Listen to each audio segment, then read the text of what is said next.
அனைவருக்கும் வணக்கம் teachers. So UG TRP unit 8 மெக்கானிக்ஸில் கடைசி பகுதி மிஸ் ஆன ஒரு பாட்டு. நம்ம நேற்று பார்த்துருந்தோம் ஸ்ப்ரிங்கை பொறுத்தவரையில் ஹேங்கிங் த ஸ்ப்ரிங் அப்படின்னு சொல்லி பார்த்துருந்தோம். அதனுடைய தொடர்ச்சி தான் சஸ்பென்ஷன் பிரிட்ஜ் அப்படிங்கிறது, தொங்கு பாலம் அப்படிங்கிறது. ஸோ இந்த டாபிக் முடிஞ்சுது அப்படின்னா கண்டினியூவாக நமக்கு ஸ்டார்ட் முடிஞ்சது. அதுக்கப்புறம் டைனமிக்ஸ் பகுதிக்குள்ளே போயிடலாம். ஸோ புள்ளி முடிஞ்ச உடனே டைனமிக்ஸ் இயக்கவியல் பார்ட்டு தான் அடுத்து ஒரு பார்ட் அதுலேயும் வீடியோ கொடுத்துருக்குறோம். ஸோ தொடர்ந்து இந்த கடைசி பகுதி. ஸோ இதுலேயும் நமக்கு இந்த பார்ட்டை பொறுத்தவரையில் ப்ராப்ளம்லாம் டு லென்த்தி ப்ராப்ளம்ஸ். ஸோ அதனால் வந்து நமக்கு இதில் ரிசல்ட் கேட்கறதுக்கு தான் சான்ஸ் இருந்தது. ஸோ நேற்று கூட பார்த்தோம் நிறைய ரிசல்ட், ஒரு 7 ரிசல்ட் வச்சுக்கிட்டு ஒரு 2 சமம் போட்டு காட்டியிருந்தோம். ஸோ இங்கே வந்து சஸ்பென்ஷன் பிரிட்ஜ் அப்படிங்கிறது, தொங்கு பாலம் அப்படின்னா என்ன அப்படிங்கிறத பார்த்துருவோம். ஸோ ஃபஸ்ட்டு இதுக்குண்டான டெஃபினேஷன் என்னன்னு பார்ப்போம். இது ஒரு suspension bridge is a bridge. So முதல்ல டெஃபினேஷன் எழுதிடுறேன். இதுக்கான மெட்டீரியலை உங்களுக்கு அனுப்பி வைக்கிறேன். ஸோ தொடர்ந்து மெட்டீரியல் அனுப்புனதுக்கு அப்புறம் அடுத்து என்ன இருக்கு அப்படிங்கிறத யோசிப்போம். So suspension bridge, so subtopic. இதற்குரிய சப்டாபிக்கை பொறுத்தவரையில் சஸ்பென்ஷன் பிரிட்ஜ் அதை தான் பார்க்க போகிறோம். ஈஸியான ஒரு டாபிக் தான் அதில் இருக்கக்கூடியது. ஸோ டெஃபினேஷன் எப்படி பார்த்தீங்கன்னா, இதுக்கு உண்டான முதல் definition, a suspension bridge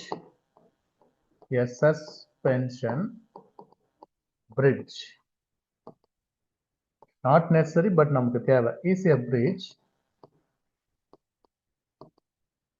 bridge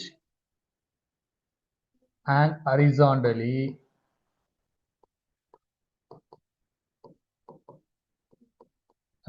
horizontally from two parallelly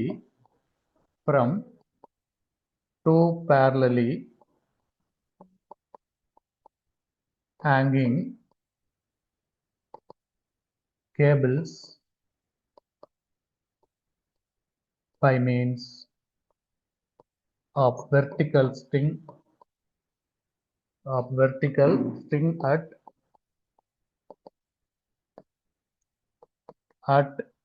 equal horizontal distance.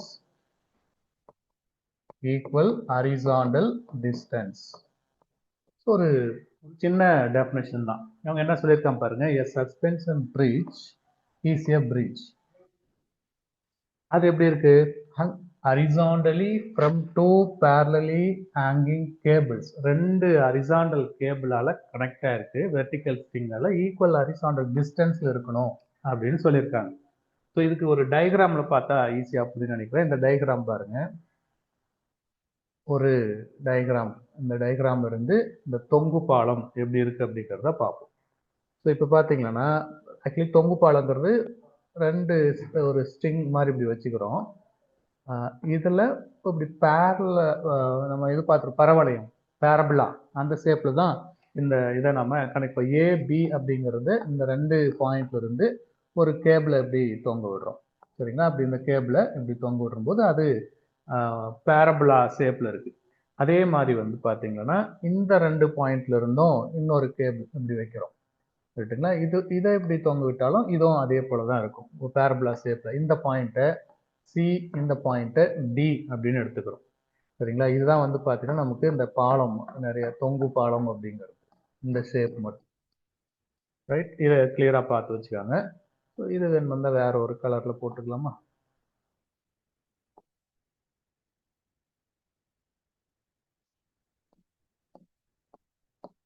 இதுக்கு பேர் வச்சிருவோம். இது பி, இது கியூ, இந்த பாயிண்ட் ஆர், இந்த பாயிண்ட் எஸ் அப்படின்னு கொடுத்துருக்கோம். அப்போ நீங்க பார்த்தீங்கன்னா இந்த ஏபியும் சிடியும் தான் எப்படி இருக்குன்னா cable.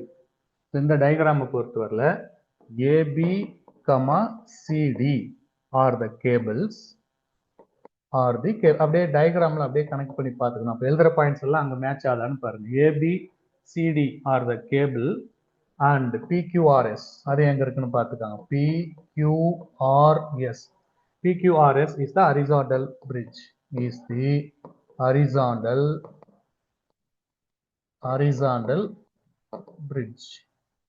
PQRS be the horizontal bridge. So இது பார்க்கறதுக்கு எப்படி இருக்கு? இந்த ஷேப் வந்தா பேரபோலா ஷேப்ல இருக்கு.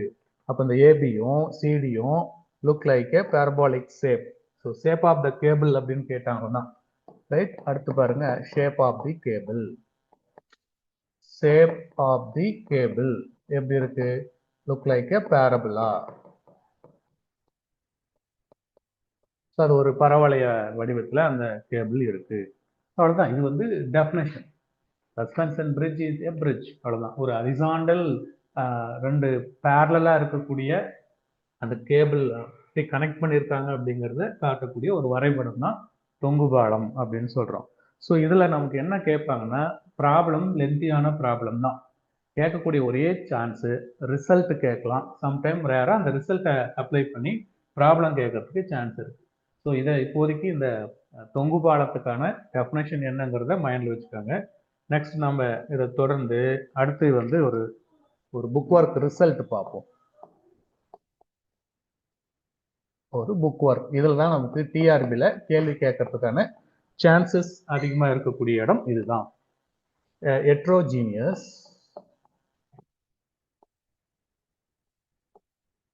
heterogeneous string, the weight at any portion, the weight at any portion, the weight at any portion of which varies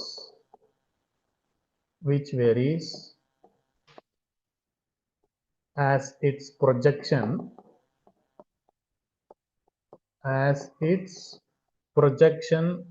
on the horizontal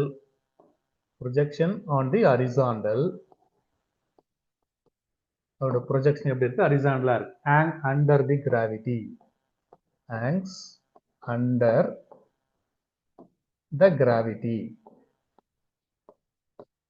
hangs under the gravity. Prove that the curve formed by the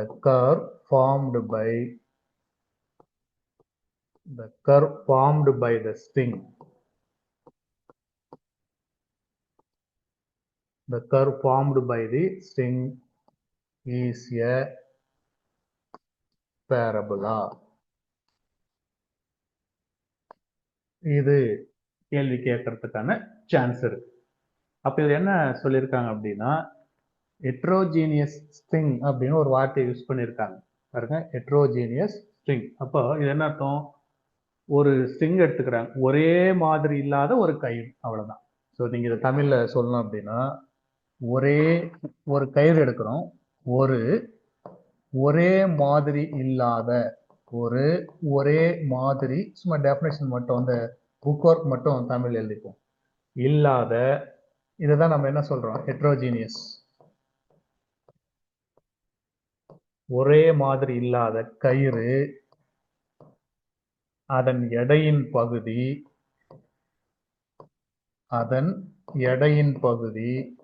அந்த wait கைக்குள்ள நம்ம முனையில கட்டி விடுறோம்ல அந்த இடம், அந்த எடையின் பகுதி கிடைமட்ட திசையில்,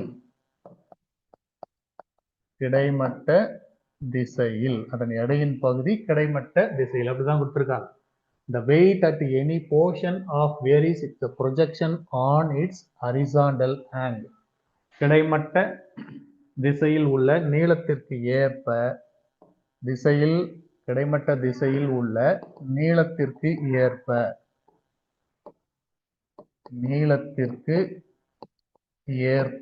கிடைமட்ட திசையில் உள்ள நீளத்திற்கு ஏற்ப மாறுகிறது, ப்ரொஜெக்ட் ஆகுது, மாறுகிறது. கொடுத்துட்டு என்ன சொல்றாங்க? மேலும் அப்புறம் அண்டர் த கிராவிட்டி அப்படின்னு சொல்லியிருக்காங்க. அது விடுவிட்டா புவியீர்ப்பு விசையை பொறுத்து தான் அது கீழ் நோக்கி தொங்குகிறது. மேலும் அது புவியீர்ப்பு விசையின் திசையில், மேலும் அது புவியீர்ப்பு விசையின் கீழ் தொங்குகிறது. புவியீர்ப்பு விசையின் கீழ் தொங்குகிறது. எனவே இந்த கயிறு உருவாக்கும் வளைவு, இந்த கயிறு உருவாக்கும்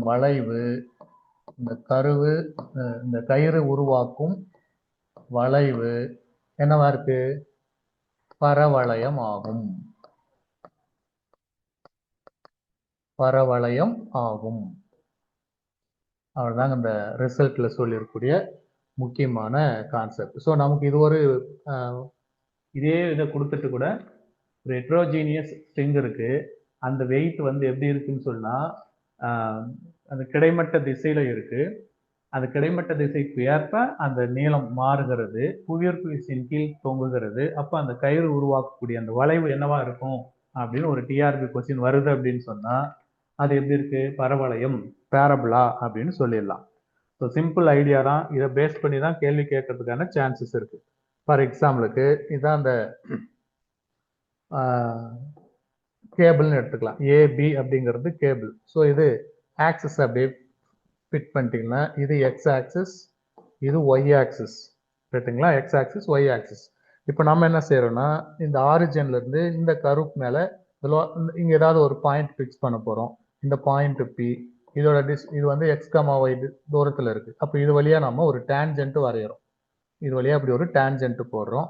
அது எக்ஸ் ஆக்ஸோட சை அப்படிங்கிற ஆங்கிளை மேக் பண்ணுது. அப்போ புவியீர்ப்பு விசை கீழே தானே சொல்லியிருக்காங்க, அது கீழ் நோக்கி திசையில் வருது இல்லையா? அப்போ இது வந்து வெயிட். அப்போ வெயிட்டுங்கிறது எக்ஸ் குவாட்ரண்ட்டோட தொடர்புடையது. So WX. இந்த இதை சால்வ் பண்ணி நம்ம எடுத்தோம்னா ஏற்கனவே ஸ்ட்ரிங், ட்ரெஸ் இதெல்லாம் கண்டுபிடிச்சிருக்கிறோம் முன்ன பழைய கிளாஸ்ல. ஸோ அந்த லென்த்துக்கெல்லாம் நம்ம போக வேண்டாம் அவ்வளோ பெரிய கால்குலேஷனுக்கெல்லாம். ஸோ இந்த ஷேப் எப்படி இருக்கும் அப்படின்னு பார்த்தீங்கன்னா பேரபாலிக் ஷேப்ல இருக்கும் அப்படிங்கிறது தான் இதுல முக்கியமான பாயிண்ட்ஸா கொடுத்துருக்காங்க. ஸோ இதில் நமக்கு என்னவெல்லாம் கேட்கலாம், கேள்வியா கேட்கலாம் அப்படிங்கிறத நோட் ஆர் ரிசல்ட் அப்படிங்கிற பகுதியில் பார்த்துருவோம். சரிங்களா? Point number 1. முதல் பாயிண்ட் என்ன அப்படின்னா இந்த ஷேப் வந்து அந்த ஸ்ட்ரிங் எப்படி ஃபார்ம் ஆகுதுன்னா பேரபுலாவா ஃபார்ம் ஆகுதுன்னு சொல்லிட்டோம். அதோட ஈக்குவேஷன் கேட்கலாம். Equation of the parabola, heterogeneous string எப்படி இருக்குன்னா ஒரு பேரபுலா ஷேப்ல கொடுக்கும். அதுக்கான ஈக்குவேஷன் மனப்பாடம் தான் பண்ணிக்க போறோம். Equation of the parabola, equation of the parabola, அந்த பரவளையத்தினுடைய சமன்பாடு எப்படி இருக்கும் அப்படின்னு கேட்டா x² = 2cy இந்த ஷேப்ல இருக்கும். ரைட்டுனா? இது எல்லாமே நமக்கு தேவைப்படக்கூடியதுதான் ப்ராப்ளம். இது எது வேணாலும் டிஆர்பில கொஸ்டினா கேட்கறதுக்கு வாய்ப்பு இருக்கு. அடுத்தது வெர்டிக்கல் ரியாக்ஷன் கேட்கலாம். இதுல இருந்து வெர்டிக்கல் ரியாக்ஷன், செங்குத்து விசை எப்படி இருக்கு, ரியாக்ஷன் எப்படி இருக்குன்னு கேட்கலாம். வெர்டிக்கல் அப்படிங்கிறது. அப்ப இந்த பாயிண்ட் இந்த ஸ்ட்ரிங் வைக்கிறோம் அப்படின்னா இதுல இருந்து வெர்டிக்கலா, ஸோ இந்த பாயிண்ட் வைக்கிறோம்னா இந்த பாயிண்ட்ல இருந்து வெர்டிக்கலா. சரிங்களா? அப்ப வெர்டிக்கல் ரியாக்ஷன் அது நமக்கு கால்குலேட் பண்ணி கேட்க சொல்லலாம். வெர்டிக்கல் ரியாக்ஷன் இது என்ன அப்படின்னா நம்ம இண்டிகேட் பண்ணக்கூடியது V அப்படிங்கிற லெட்டர்ல இண்டிகேட் பண்றோம் வெர்டிக்கல் ரியாக்ஷன். ஸோ இதுக்கான ஃபார்முலா இந்த 2 பாயிண்ட்ல இருந்தும் A பாயிண்ட்லயும் வெர்டிக்கல் ரியாக்ஷன் கண்டுபிடிக்கிறோம், அதை நம்ம VAன்னு எடுத்துக்கிறோம். B பாயிண்ட்ல கண்டுபிடிக்கிறோம் வெர்டிக்கல் ரியாக்ஷன், அதை VBன்னு எடுத்துக்கிறோம். அப்ப வெர்டிக்கல் ரியாக்ஷன் அந்த 2 எண்ட்லயும் சமமா இருக்கு அப்படிங்கிறது ஒரு ரிசல்ட். வெர்டிக்கல் ரியாக்ஷன் 2 எண்ட்லயும் எப்படி இருக்கு? சமமாக இருக்கிறது. இது 2வது ரிசல்ட். 3வது என்ன தேவைப்படுது அப்படின்னா ஹரிசாண்டல் புல்.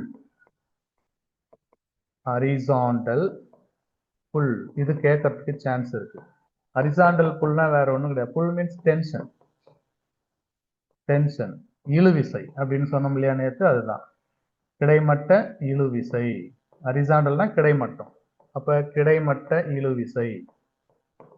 இத நோட்டேஷன்ல H அப்படிங்கிற சிம்பிள் யூஸ் பண்ணிக்கிறோம்.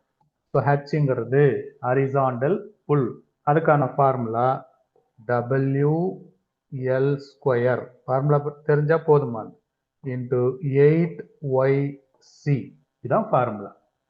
புரியுதா? பாருங்க, தேர்ட் ஃபார்முலா ரொம்ப ரொம்ப முக்கியம். 3வது ஃபார்முலாவா எழுதியிருக்கிறது தேவைப்படக்கூடிய ஒன்று, முக்கியமான ஒரு ஃபார்முலாவா இருக்கு. இன்னும் இருக்கு இதுல. இப்ப நமக்கு Wங்கிற சிம்பிள் எதை குறிக்குது அப்படின்னு தெரியணும். சிம்பிள் எழுதிட்டோம். அப்போ Wனா என்ன அப்படின்னு சொல்லி அங்க போய் நம்ம தடுமாடக்கூடாது. அப்ப W எதை மீன் பண்ணுது அப்படிங்கிறதையும் தொடர்ந்து 1 by 1 பார்க்குறோம். அடுத்தது W அப்படிங்கிறத WL தான், WL தான் ஹோல் ஸ்கொயர். WL அப்படின்னு தனியா பிரிச்சு பார்க்காம WL ஹோல் ஸ்கொயர் அப்படி பார்க்கணும். இப்போ Wனா வெயிட். இந்த ஃபார்முலா பொறுத்தவரை WL த ஹோல் ஸ்கொயர்னா பிராக்கெட் போட்டிருப்பேன். ஏன்னா L மட்டுமே தனி மீனிங்லையும் கொண்டு வரும். அதனால தனியாக கூட அது பிரிச்சே பார்த்துக்காங்க. நம்ம அப்புறம் 1 by 1 செப்பரேட் பண்ணிக்கலாம். அது W எதை மீன் பண்ணுது, ஒவ்வொரு விஷயம் என்ன அப்படிங்கிறத செப்பரேட்டாக பார்த்து கூட அடுத்து முடிவு பண்ணிக்கலாம். இப்போதைக்கு WL அப்படின்னு போட்டிருக்கோம். எல்லுன்னா வேற ஒன்றும் கிடையாது. இந்த இங்க போட்டிருக்கும் இல்லையா, நம்ம நேற்று பார்த்தோம்.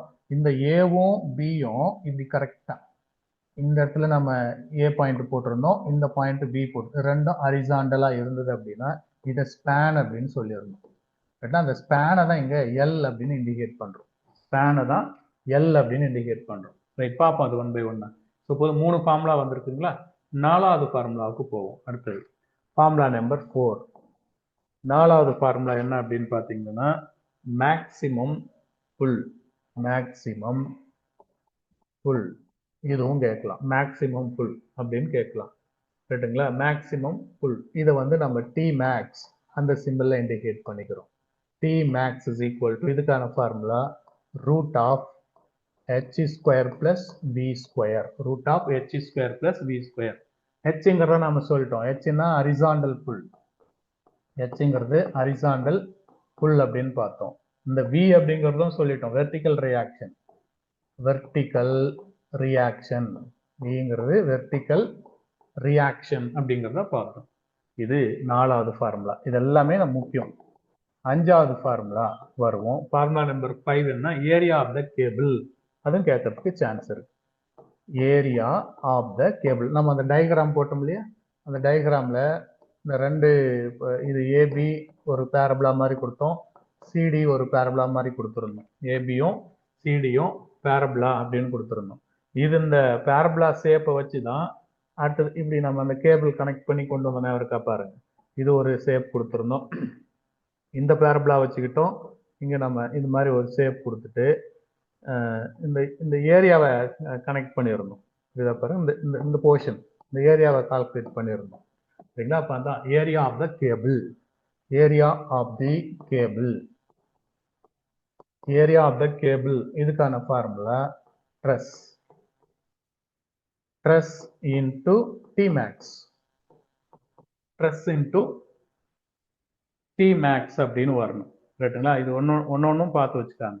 அப்ப ட்ரெஸ் அப்படிங்கிறத இங்க நோட்டேஷன் இருக்கு. ட்ரெஸ் அப்படின்னா எஃப் ஆஃப் ஒய் அப்படின்னு எடுத்துக்கணும். Into T max formula square root of H square plus V square. மேலே கொடுத்துருக்காங்க பாருங்க, இது போல ஐடென்டி பண்ணி வரணும். அதனால இந்த இடம் கொஞ்சம் பொறுமையா பார்த்துக்கிட்டா போதும். ஸோ இது எல்லாமே இங்க தேவைப்படக்கூடிய முக்கியமான கான்செப்ட் தான் எழுதியிருக்கிறோம். இதை தாண்டி இன்னும் நம்ம என்ன தெரிஞ்சுக்க போறோம் அப்படின்னா நோட். இது போதுமானது. இந்த 5 ஃபார்முலா வச்சு தான் கொடுக்க போறோம். எப்பவுமே நமக்கு வித்து கொடுத்துருப்பாங்க கொஸ்டின்ல. வித்து கொடுத்தா அதை நீங்க பி அப்படிங்கிற லெட்டர்ல எழுதிக்கணும். ஸ்பேன் ஸ்பேன் கொடுத்தா தான் கொஞ்ச நேரத்துக்கு முன்னாடி பார்த்தோம். ஸ்பேனுங்கிறது எல் அப்படின்னு கொடுத்துருந்தோம். இந்த இப்ப இருக்கிற இந்த ஃபார்முலாவே ட்ரெஸ் பாருங்க, அதுக்கு என்ன ஃபார்முலா யூஸ் பண்ணிருக்கோம் அப்படின்னா எஃப் ஒய் அப்படின்ற சிம்பிளை யூஸ் பண்ணியிருக்கிறோம். ஸோ இதுவும் நமக்கு தெரிஞ்சிருக்கணும். அப்புறம் load of the cable. Load of the cable இந்த வார்த்தை யூஸ் பண்ணியிருந்தாங்கன்னா நம்ம வந்து அதை WL அந்த சிம்பிளுக்கு கன்வெர்ட் பண்ணிக்கணும், லோட் ஆஃப் த கேபிள் அப்படின்னு வரும்போது. ஸோ இந்த ஐடியாவெல்லாம் வச்சு தான் சம் போட போகிறோம். இவ்வளோதான். இப்போ கொடுத்துருங்கிற இந்த 5 ஃபார்முலாவை மட்டும் நல்லா தரவு பண்ணிக்கிட்டீங்கன்னா போதும். இதை வச்சு அடுத்து வந்து நம்ம ப்ராப்ளம் போட போகிறோம்.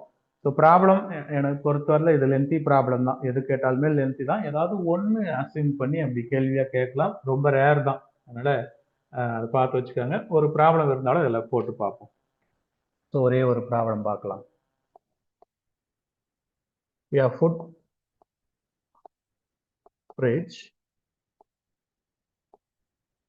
of width 3 meter and span 50 meter is carried by 2 cable. Is carried by 2 cable. நம்ம ஒரே கேபிள்ல கூட பேரபோலா ஷேப் வந்துச்சு. ஏன்னா இங்க 2 கேபிள், இப்போ நான் அந்த தொங்கு பாலம் ஷேப்பே வந்துச்சு கரெக்டா. carried by 2 cable of uniform section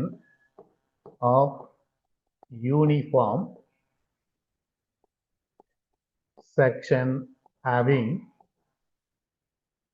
a central dip of 5 meter. Central dip of 5 meter. If the platform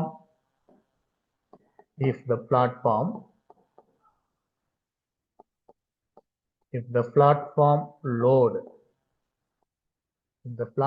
load is 5 kilonewton per meter square.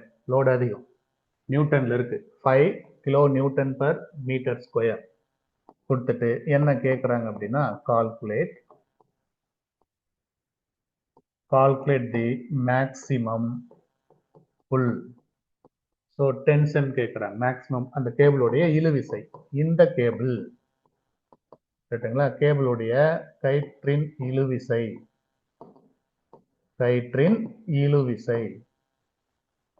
பெரும இழுவிசை மேக்ஸிமம் டென்ஷன் கேட்டிருக்காங்க. ரெண்டாவது क्वेश्चन என்ன கேட்டிருக்காங்க அப்படின்னா find the necessary section area. find the necessary section area are required if the allowable stress சும்மா sentence பார்த்தெல்லாம் பயப்பட வேண்டாம் is 120 Newton per mm square. இதுதான் இங்க இருக்கிற டேட்டாஸ். இதை வச்சு இந்த கேள்விக்கான ஆன்சரை போட போறோம். ஃபர்ஸ்ட் நிதானமா நம்ம டயக்ராம் போட்டு எடுப்போம். 2 கேபிள்னு சொல்லியிருக்காங்க. பேரபோலா ஷேப் தான் போட போறோம். இந்த டயக்ராம் பாருங்க. இதை கட் பண்ணிக்கிறோம். இங்கிருந்து இங்க அந்த கேபிள் அப்படி சென்டர் பாயிண்ட் வச்சு 2 கேபிளால கனெக்ட் பண்ணிருக்கிற மாதிரி அர்த்தம். அப்போ உங்களுக்கு ஸ்பேன் இருக்கு அப்படின்னா ஏ பாயிண்ட்டும் பி பாயிண்ட்டும் ஹரிசாண்டலா தான் இருக்கணும். இது ஏ பாயிண்ட், இது பி பாயிண்ட், ஹரிசாண்டலா இருக்கு. ஸோ இதுல என்னென்ன டேட்டாஸ் எல்லாம் கொடுத்துருக்காங்க. இதுதான் 2 கேபிளால எப்படி கனெக்ட் பண்ணியிருக்காங்க இந்த பாயிண்ட்ல இருந்து. சரி, இது ஒன்னொன்னா படிச்சு பார்ப்போம். ஏபி சொல்லிட்டோம். Foot bridge of width 3 metre எவ்வளவு கொடுத்துருக்காங்க. வித்து வந்து 3 மீட்டர் அப்படின்னு கொடுத்துருக்காங்க. நம்ம வித்தை வந்து கொஞ்ச நேரத்துக்கு முன்னாடி தான் சொன்னோம். அதை வந்து பி அப்படிங்கிற நோட்டேஷன்ல எடுத்துக்க போறோம். ரைட்டா, வித்தை வந்து பி அப்படிங்கிற நோட்டேஷன்ல எடுத்துக்க போறோம். ஸோ அப்படியே ஸ்டெப் பை ஸ்டெப்பா பாத்துருங்க. கிவன் என்ன கொடுத்துருக்காங்க, வித்து கொடுத்துருக்காங்க. வித்தை வந்து நம்ம பி சிம்பிள் யூஸ் பண்ணிக்கணும். அது எவ்வளவு கொடுத்துருக்காங்க, 3 மீட்டர் அப்படின்னு கொடுத்துருக்காங்க. And span 50 metre. ஸ்பேனுங்கிறது வந்து தெரியும், இந்த லென்த் இண்டிகேட் பண்ணுது. ஏவிலிருந்து பி வரைக்கும், இங்கிருந்து இது வரைக்கும் 50 மீட்டர். இது ஸ்பேன் கொடுத்துருக்காங்க. ஸோ அதையும் இங்க எழுதிக்கலாம். கிவன்ல ஸ்பேன் வந்து எல் லெட்டர் யூஸ் பண்ணோம். ஸோ அது 50 மீட்டர் அப்படிங்கிறது தெரிஞ்சு போச்சு. ரைட்டுங்களா. அடுத்தது பார்த்தீங்கன்னா இதுதான் நம்ம ஹெச்ங்கிற சிம்பிள் என்னன்னு நம்ம சொன்னோம். இதுதான் ஹரிசாண்டலா இருக்கு. ஹரிசாண்டல் புல் அப்படின்னு அர்த்தம். இந்த பக்கம் இதுதான் ஹரிசாண்டல் புல், கிடைமட்ட இழுவிசை டென்ஷன் அப்படின்னு அர்த்தம். அந்த இடத்துல கொடுத்துருக்கிறது. அடுத்து வேற என்ன இன்ஃபர்மேஷன் இருக்கு பாருங்க.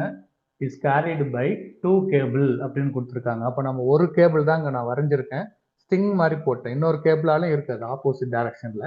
அப்போ என்ன செய்யணும், 2 கேபிள் இருக்கிறதுனால இங்க நம்ம ஒரு கேபிளுக்கு அதை கன்வெர்ட் பண்ண பை 2 பண்ணி போடணும். ஃபைனல் ரிசல்ட்ல போடணும். அது எங்கன்னு சொல்லிடுறேன். அடுத்தது uniform section having central dip கொடுத்துருக்காங்க பாருங்க, 5 மீட்டர் அப்படின்னு கொடுத்துருக்காங்க. அப்போ சென்டர் பாயிண்ட்ல இருந்து அதோட ஆழம் டிப் அது எவ்வளவு கொடுத்துருக்காங்க, 5 மீட்டர் அப்படின்னு கொடுத்துருக்காங்க.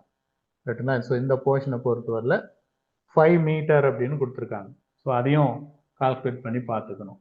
5 மீட்டர் இப்போதைக்கு இதெல்லாம் நமக்கு தெரிஞ்ச டேட்டா. ஸோ இங்க பாத்தீங்கன்னா இந்த இடம் வந்து விஏன்னு வச்சுக்கலாம், இந்த இடத்த வந்து விபி அப்படின்னு வச்சுக்கலாம். நம்ம ஏற்கனவே சொல்லிட்டோம், விஏ அப்படின்னா எதை இண்டிகேட் பண்ணா வெர்டிக்கல் ரியாக்ஷன். ஸோ இது பேர் என்னன்னா vertical reaction at the point A. Vertical reaction இன்னொரு பக்கத்துல அந்த பக்கம் பார்த்தீங்கன்னா பாயிண்ட் பில கொடுத்துருக்காங்க அப்படின்னு அர்த்தம். இப்போ நம்ம அடுத்தது வேற என்ன, வெர்டிக்கல் டிப் பார்த்துட்டோம். இப் த platform load 5 kilonewton per meter square அப்படின்னு கொடுத்துருக்காங்க. அப்போ நம்ம என்ன செய்ய போறோம்னா இந்த இடத்துல load taken by the cable, 2 கேபிளுக்குமான லோடு கால்குலேட் பண்ணோம். அதே மாதிரி ட்ரெஸ்ன்னு ஒரு வார்த்தை கொடுத்துருக்கான் பாரு இந்த கொஸ்டின்ல. இந்த இடத்துல வந்தீங்கன்னா dress value 120 newton per MM square. Dress நம்ம இந்த சிம்பிள் இண்டிகேட் பண்ணியிருந்தோம், முன்னாடியே கொடுத்துருந்தோம். ட்ரெஸ்ன்னா FY இந்த சிம்பிள் யூஸ் பண்ணி சொல்லியிருந்தோம். அது எவ்வளோ 120 நியூட்டன் மீட்டர் எம்எம் ஸ்கொயர் அவ்வளோ இருக்குங்க. ஸோ இது எல்லாமே கிவன் டேட்டாவில் இருக்கு. இப்போ நமக்கு தேவை என்ன கண்டுபிடிக்க போறோம் அப்படின்னு பாருங்க. மேக்ஸிமம் புல் கண்டுபிடிக்கணும், ஏரியா கால்குலேட் பண்ணணும். Question number 1 maximum pull, question number 2 area of the cable. ரெண்டே தான் நமக்கு தேவை. ஏரியா ஆஃப் த கேபிளுக்கு formula Tmax by stress, Tmax into stress, அந்த ஃபார்முலா யூஸ் பண்ணிக்கணும். ஸோ எல்லாமே கண்டுபிடிச்சிடலாம். ஃபர்ஸ்ட் என்ன கண்டுபிடிக்க போறோம்னா load taken by 2 cable. load taken by easy தான் இது. load taken by 2 cable. So இந்த ரெண்டு கேபிளுக்கும் உண்டான லோடு கண்டுபிடிக்கணும். அதுக்கு என்ன செய்யணும்னு பாருங்க. வித்தால நான் என்ன செய்யணும்னா டிப்த், சென்ட்ரல் டிப்த்தை பெருக்கணும். இது வந்து சென்ட்ரல் டிப் 5 அப்படிங்கிறது. அப்போ வித்து கொடுத்துருக்காங்க. அப்போ வித்துன்னா அந்த பக்கமும் ஒரு வந்துடுது இல்லையா, அதனால அதை பெருக்கிறோம் நம்ம. அப்போ என்ன வரும்னா 3 times of 5. 3ங்கிறது என்னன்னு பார்த்துக்காங்க, வித்து, ரைட்டுங்களா. 5 அப்படிங்கிறது என்னன்னு பார்த்து வச்சுக்காங்க, டெப்த். ரெண்டுமே இருக்கு. ஸோ அப்போ வித் இன்ட்டு டெப்த் ரெண்டையும் மல்டிப்ளை பண்ணா அது கிடைச்சிரும். அப்போ 3 × 5 15 kilo newton per metre square அது கிடைச்சிருச்சு. லோட் ஆஃப் த கேபிள் கண்டுபிடிச்சிட்டோம், ரைட்டுங்களா. இப்போ நமக்கு என்ன செய்ய போறோம்னா WL கால்குலேட் பண்ணணும். அப்போ load of each cable taken by 2 cable. இப்போ load of each cable, load of each cable அதுதான் நம்ம WL சிம்பிளுக்கு கன்வெர்ட் பண்றோம். மொத்தமா 15 இருக்கு, 2 கேபிள் இருக்கு, பை 2 பண்ணிடுறோம். அப்ப 7.5 kilo newton per metre square. இதை தான் நம்ம அந்த WL கொடுத்தாங்க இல்லையா, அது இந்த சிம்பிளை வந்து W அப்படின்னு மீன் பண்ணிக்கலாம். ஏன்னா நீங்க எல்ன்றத கூட ரிமூவ் பண்ணிடுங்க, இன்னும் கன்ஃபியூஷன் ஆயிடும். இந்த எல் வந்துச்சுன்னா இன்னும் கொலாப்ஸ் ஆயிடும். ஏன்னா எல் வேற ஸ்பேனை இண்டிகேட் பண்ணுது. அதை வந்து நம்ம டபிள்யூங்கிற சிம்பிளுக்கு எடுத்துக்கலாம், அதான் பிரச்சனை இல்லாமல் இருக்கும். W கொடுத்துட்டேன். டபிள்யூங்கிறது 7.5 அப்படின்னு கிடைச்சிருக்குங்க. ஸோ அடுத்தது ரியாக்ஷன் கண்டுபிடிங்க. Vertical reaction, vertical reaction, vertical reaction V is equal to VA is equal to VB. இதான் ஃபார்முலா. அதுக்கு நான் முன்னாடியே சொல்லிட்டோம், வெர்டிக்கல் ரியாக்ஷனுக்கான ஃபார்முலா எப்படி இருக்குன்னா VA VB ரெண்டும் ஈக்குவலாக இருக்கும். ஸோ வெர்டிக்கல் ரியாக்ஷன் ஃபார்முலா வேணும் அப்படின்னா இப்போ நம்ம கண்டுபிடிச்ச அந்த டபிள்யூவை பை 2 பண்ணிக்கணும், டபிள்யூவை பை 2 பண்ணிக்கணும், ரைட்டுங்களா. ஸோ இங்கே இன்னும் ஒன்று இருக்குங்க, WL/2. அதான் இன்னும் வெர்டிக்கல் ரியாக்ஷனுக்கான கிளியரான ஃபார்முலா கொடுக்கணும்னா WL/2. இப்போ கிளியரா பாருங்க, W எவ்வளவு கண்டுபிடிச்சு அந்த ஃபார்முலா நோட் பண்ணிக்காங்க. முன்ன இந்த ஃபார்முலா கொடுத்துட்டு வந்தா நம்ம ரெண்டு ஈக்குவல் மட்டும் கொடுத்துட்டோம். அப்போ Wக்கு கிடைச்ச ஆன்சர் 7.5 இன்ட்டு L. Lன்னா ஸ்பேன், அது எவ்வளவு கொடுத்துருக்காங்க இருக்கு பாருங்க, ப்ளூ கலர்ல 50. ஸ்பேன் வந்து 50 பை 2 ஈக்குவல் டு 7.5 50/2. ரெண்டையும் பெருக்கி ரெண்டாவது டிவைட் பண்ணீங்கன்னா 187.5 கிலோ நியூட்டன் அப்படின்னு கிடைக்கும். ஸோ வெர்டிக்கல் ரியாக்ஷன் கண்டுபிடிச்சிட்டோம், ரைட்டுங்களா. V அப்படிங்கிறத கண்டுபிடிச்சிட்டோம். இப்போ அடுத்தது நம்ம என்ன கண்டுபிடிக்க போறோம்னா ஹரிசாண்டல் புல் கண்டுபிடிக்க போறோம். இந்த ரிசல்ட் எல்லாம் ஞாபகம் வச்சுக்காங்க. நான் என்னென்ன கேட்டு இதுலயே கூட கேட்கலாம், வெர்டிக்கல் ரியாக்ஷன் மட்டும் கேட்டாங்கன்னா WL/2 சப்ஸ்டிட் பண்ணி கொண்டு வந்துடணும். இப்போ நான் நெக்ஸ்ட் ஸ்லைட் மாத்துறேன். அடுத்தது என்ன கண்டுபிடிக்க போறோம்னா ஹரிசாண்டல் புல் கண்டுபிடிக்க போறோம். ஸோ நெக்ஸ்ட் ஹரிசாண்டல் புல், ஹரிசாண்டல் புல், ஹரிசாண்டல் புல் சிம்பிள் வந்து Hன்னு வச்சிருந்தோம், அங்கே ஃபார்முலா கொடுத்துருந்தோம் WL² டிவைடட் பை 8 × YC அப்படின்னு பார்த்தோம். So it is equal to டபிள்யூங்கிறது எவ்வளவு கண்டுபிடிச்சுன்னா 7.5 கால்குலேட் பண்ணோம், லோட் ஆஃப் ஈச் கேபிள் அப்படின்னு. L ஸ்பேன் வந்து 50, அதை இங்கே ஸ்கொயர் பண்ணுறோம் 50². 8 × YCங்கிறது நம்ம ஏற்கனவே சொல்லிட்டு YCன்னா என்னன்னு பார்த்து வச்சுக்காங்க. YC அப்படிங்கிறது அந்த கேபிளோடைய டெப்த் கொடுத்தாங்க இல்லையா, அதுதான் YCங்கிறது. இந்த இடம் 5ன்னு கொடுத்துருந்தோம், அதை YCன்னு எடுத்துக்கணும். அப்போ இன்ட்டு YCங்கிறது 5ன்னு வருதுங்க. ஸோ இதெல்லாம் பெருக்கி கால்குலேட் பண்ணி சிம்பிளிகேஷன் பண்ணீங்கன்னா 468.75 கிலோ நியூட்டன் அப்படின்னு கிடைச்சிருக்கு. இப்போ கொஸ்டின்ல கேட்டிருக்கிற நம்பர் 1 முதல் பார்ட்டுக்கு வருவோம். Maximum pull in the cable. Maximum pull in the cable. Maximum pull in the cable. இதை கால்குலேட் பண்ண போறோம். அதான் நோட்டேஷன்ல டி மேக்ஸ் அப்படின்னு சொல்லியிருந்தாங்க. ஃபார்முலா படிச்சிருந்தா போட்டுடலாம். Square root of V square plus H square. இது formula V square plus H ஸ்கொயர்னு வரணும். ஸோ வி கால்குலேட் பண்ணி வச்சிருந்தோம். முன்ன ஸ்லைட்ல பார்த்தீங்கன்னா தெரியும். பாருங்க வி எவ்வளோன்னு தெரிஞ்சா பாருங்க. வி எவ்வளோ வருது? 187.5ன்னு வருது வி. ஹெச் இங்கே கண்டுபிடிச்சிருக்கிறோம். ரெண்டையும் சப்ஸ்டிட் பண்ணிக்கலாம். So V value square root of 187.5 the whole square plus h இப்போ தான் கண்டுபிடிச்சோம். 468.75 the whole square. ரெண்டையும் ஸ்கொயர் பண்ணி பிளஸ் பண்ணி ரூட் எடுக்கணும். எடுத்தீங்கன்னா 504.86 கிலோ நியூட்டன் அப்படின்னு கிடைச்சது. இதுதான் கொஸ்டின் நம்பர் 1. இது வந்து நம்ம போடுறதுக்கு லென்த்தி ப்ராசஸா இருந்தாலும் பயிற்சி எடுத்தா இதுல ஒன்றும் கிடையாது. கடைசியா இன்னும் ஒரு கேள்வி கேட்டிருந்தாங்க. ரெண்டாவது கொஸ்டின் பார்த்தீங்கன்னா இதுல ஏரியா கால்குலேட் பண்ணியிருந்தாங்க. Area of the cable. Area of the cable. Area of the cable கண்டுபிடிக்க சொல்லியிருந்தாங்க. ஸோ அதுக்கும் நம்ம ஃபார்முலா வச்சிருந்தோம். ரைட்டுங்களா? ஏரியாவுக்கு என்ன ஃபார்முலா பாருங்க. Area is equal to T max into stress equal to T max. இப்போதான் கண்டுபிடிச்சிருக்கிறோம். சைடில் இருக்கு பாருங்க. 504.86 இன்ட்டு அந்த ட்ரெஸ் எவ்வளோங்கிறது கொஸ்டின்லேயே கொடுத்துருந்தாங்க. நான் அப்படியே கொஸ்டின் காட்டுறேன் பாருங்க. கொஸ்டின்ல இங்க இருக்கு பாருங்க. Stress 120 newton per metre square. அதை இங்க சப்ஸ்டிட் பண்றோம். Into 120 newton per M square. It is equal to இதை ரெண்டையும் மல்டிப்ளை பண்ணா ஆன்சர் கிடைச்சிரும். மல்டிப்ளை பண்ணும்போது 4207.17 எம் ஸ்கொயர். இதுதான் ஏரியாவுக்கு உண்டான ஆன்சர். ஸோ இதை தெளிவாக நாம ரீட் பண்ணிக்கிட்டா போதும். மெஜாரிட்டி இந்த சம்மில் அதிக ஃபோக்கஸ் பண்ண வேண்டாம். ஒருவேளை கேட்டுட்டா இந்த மாடலை வச்சு நீங்கள் போட்டுக்காங்க. நிறைய சம் நீங்கள் போட வேணும்னு அவசியம் இல்லை. ஏன்னா இது ஒரு கொஸ்டினும் ஒரு விதமாக இருக்குது. அது ஒரு யூனிவர்சிட்டி எக்ஸாம் மாதிரி போயிடும். அவங்க இவ்வளோ ப்ராப்ளமேட்டிக்கான சம்ஸ் கேட்கறதுக்கு சான்ஸ் இல்லை. ரிசல்ட் கேட்கறதுக்கு வாய்ப்பு இருக்கும். பார்த்தா டிக் பண்ணுற மாதிரி உள்ளது கேட்கறதுக்கு வாய்ப்பு இருக்கும். ஸோ அதனால் இந்த இடத்துல சொன்ன மெஜாரிட்டியாக இங்கே ஒரு இந்த ரிசல்ட் 1, 2, 3 இதெல்லாம் கொடுத்தும் பாருங்க. இதை நல்லா தரவு பண்ணிட்டீங்கன்னா போதும்.